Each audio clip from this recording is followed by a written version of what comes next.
राधे राधे मेरे प्रिय भक्तों, आप सभी लोग जानते हैं कि 1 नवंबर 2025 को देवउठनी एकादशी है, जिस दिन भगवान विष्णु अपनी 4 महीने की योग निद्रा के बाद उठते हैं और इसी दिन तुलसी विवाह आप सभी लोग अपने घर में करेंगे। पर तुलसी विवाह की सही विधि आप लोगों को शायद नहीं मालूम होगी।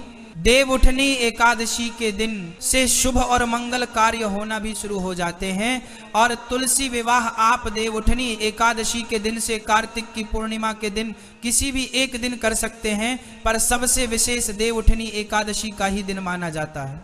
भक्तों, यह सारी अद्भुत जानकारी हम आपको इस वीडियो में अच्छे से समझाएंगे। सबसे पहले आप अपने घर में कोई एक ऐसा स्थान चुने जहां पर आप तुलसी विवाह करेंगे और उस जगह को अच्छे से साफ कर ले।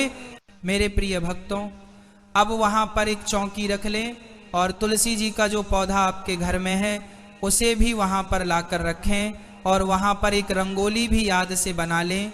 इसके बाद तुलसी जी के पास में आपको शालिग्राम भगवान होते हैं, पास शालिग्राम भगवान है तो उन्हें भी विराजित कर ले।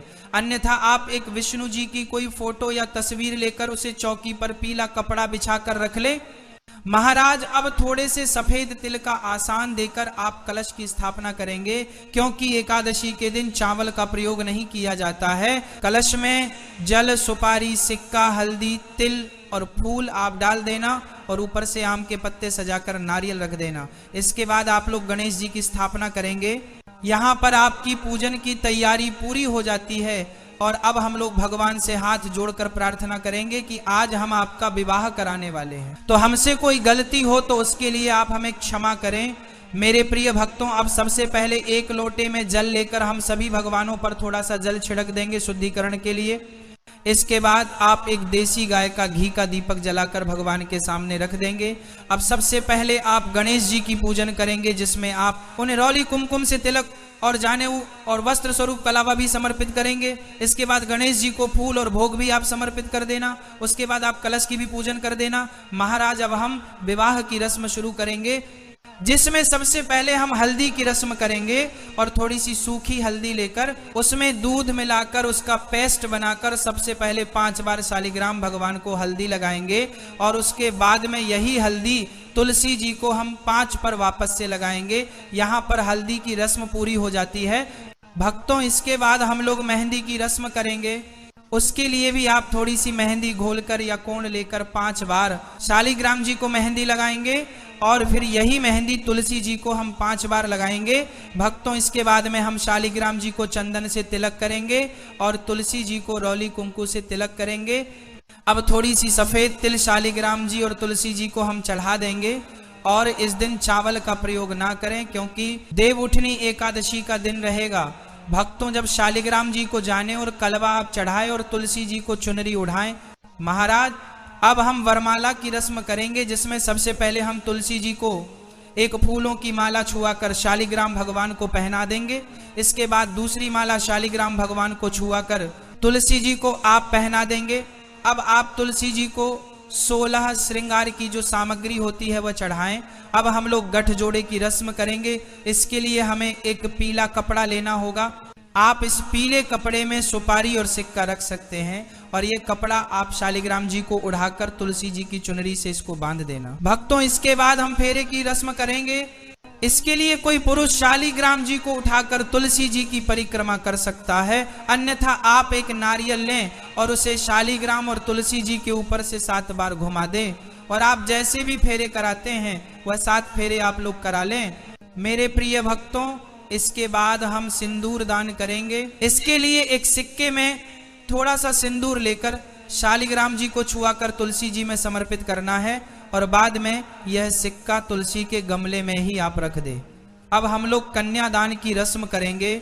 इसके लिए हम अपने पास में कुछ पैसे रखेंगे, फूल और थोड़ा सा जल अपने सीधे हाथ की हथेली में लेंगे और संकल्प करेंगे कि आज मैं अपनी श्रद्धा से तुलसी जी और शालिग्राम जी का विवाह संपन्न कर रहे हैं और यह पैसे शालिग्राम भगवान के पास में आप रख देंगे। इसी के साथ में देवउठानी एकादशी के दिन पूजा में गन्ने जरूर चढ़ाए जाते हैं या गन्ने की झोपड़ी जैसी जरूर बनाई जाती है। इसके बाद तुलसी जी और शालिग्राम जी को जो भी आप दान में देना चाहते हैं, जैसे साड़ी, कपड़े, बर्तन दान कर देना है। भक्तों, इसके बाद में हम भगवान को भोग समर्पित करेंगे और भगवान विष्णु को जो भी भोग लगाए उसमें तुलसी जी जरूर रखें। इसके बाद में इस दिन फल भी आप जरूर चढ़ाएं, उसमें सिंघाड़े जरूर होने चाहिए।